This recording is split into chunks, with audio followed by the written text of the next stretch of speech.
Binulabog ng malakas na pagsabog ang mga residente sa Cabuyao, Laguna at nasundan ng sunog ang pagsabog na nagmula raw sa pabrika ng paputok. Saksila, si Jamie Santos.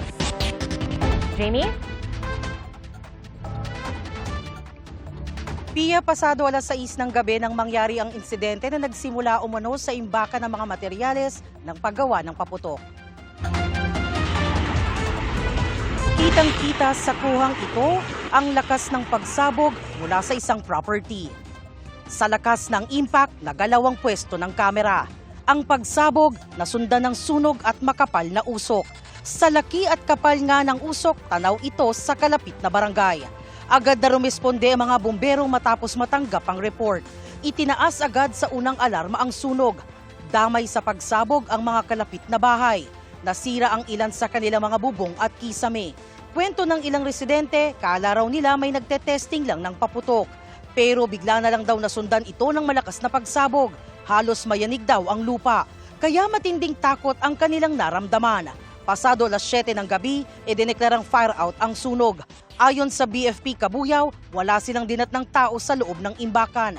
Nakita raw nila sa loob ang drying area, storage area at isa pang area na di patukoy kung ano ito.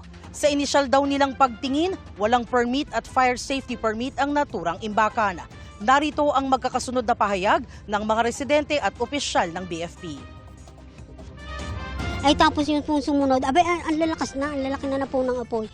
Ay makita ko po namin yun, binisita ko. Kasi nga na ano tong kesame nito, pumunta po ako, ay tanggal po yung bintana. Sobra pong lakas talaga, as in yanig po yung lupa.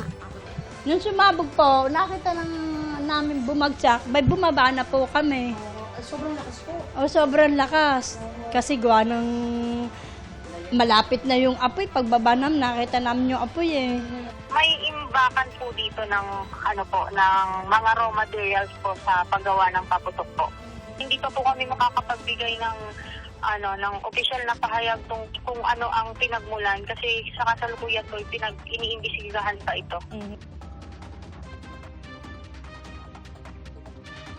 Pia, nagpapatuloy ang investigasyon ng BFP para matukoy ang sanhi ng pagsabog. Inaalam din nila kung sino ang may-ari nito. Hiling din, Pia, ng mga residenteng naapektuhan na sana'y tulungan silang maayos ang kanilang mga nasirang bahay.